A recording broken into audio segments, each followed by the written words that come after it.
स्वीकृत नगरसेवक निवडीवरून अजित पवार यांच्या राष्ट्रवादीमध्ये सध्या वाद सुरू असल्याचं बघायला मिळत आहे। 35 पदाधिकाऱ्यांनी राजीनामे दिलेत। सांगलीतल्या अजित पवारांच्या राष्ट्रवादीमध्ये स्वीकृत नगरसेवक निवडीवरून हा मोठा वाद उफाळून आलाय। पक्षाच्या 35 पदाधिकाऱ्यांनी आपल्या पदाचे राजीनामे दिलेले आहेत। शहर जिल्हाध्यक्ष पद्माकर जगदाळे यांच्याकडे राजीनामे सुपूर्द करण्यात आलेले आहेत। महापालिकेचे गटनेते मैनुद्दीन बागवान यांच्याकडून पक्षाचा आदेश डावलत पक्षाशी संबंधित नसणाऱ्या व्यक्तीची स्वीकृत नगरसेवक पदी निवड करण्यात आल्याचा आरोप या पदाधिकाऱ्यांनी केलेला आहे। काँग्रेस पार्टीमध्ये स्वीकृत नगरसेवकासाठी प्रदेश कार्यालयाकडून वरिष्ठांकडून जी नावे आली होती ती नावे फसवून गटनेते मैनुद्दीन बागवान यांनी पार्टीची फसवणूक केलेली आहे, वरिष्ठांची फसवणूक केलेली आहे। पदाचा गैरवापर करून ते नाव बदललेलं आहे व सर्व लोकांची, वरिष्ठांची, कार्यकर्त्यांची फसवणूक केलेली आहे।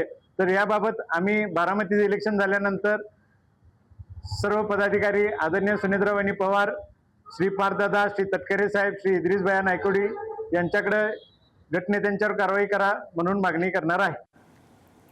आणि या सगळ्या संदर्भात अधिकची माहिती जाणून घेऊयात। आमचे प्रतिनिधी स्वप्नील पाटील आपल्या सोबत आहेत। स्वप्नील, नेमका काय चाललंय राष्ट्रवादीच्या गोट्यामध्ये? कारण 35 पदाधिकाऱ्यांचे हे राजीनामे। बरोबर आहे गौरी, 2 दिवसापूर्वी सांगली मिरज कुपवाड महापालिकेच्या स्वीकृत नगरसेवक पदाच्या निवडी पार पडल्या होत्या।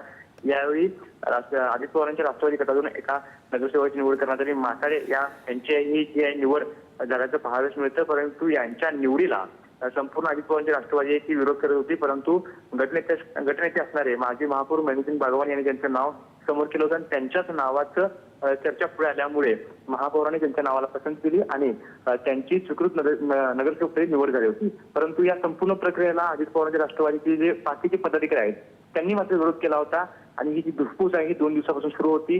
गटनेत्यांनी परस्पर केलेली निवड ही संपूर्ण पक्षाला मान्य नाही आणि पक्षाचा जो ठराव आहे तो या गटनेत्यांनी मैनुद्दीन बागवान यांनी डावलून त्यांच्या मनमानी पद्धतीने ही स्वीकृत नगरसेवक पदांची निवड यादी आहे ती दिली असा हा यांचा आरोप आहे। त्यामुळे आज 35 जणांनी आज राजीनामे दिलेले आहेत। त्यामध्ये शहर जिल्हाध्यक्षाकडे ही जी नावं आहेत ती देण्यात आली आहेत आणि आता इथून पुढे जर मनमानी पद्धतीने पक्षामध्ये काम होणार असेल तर पक्षाचं काम करणार नाही असे या पदाधिकाऱ्यांचं म्हणणं आहे।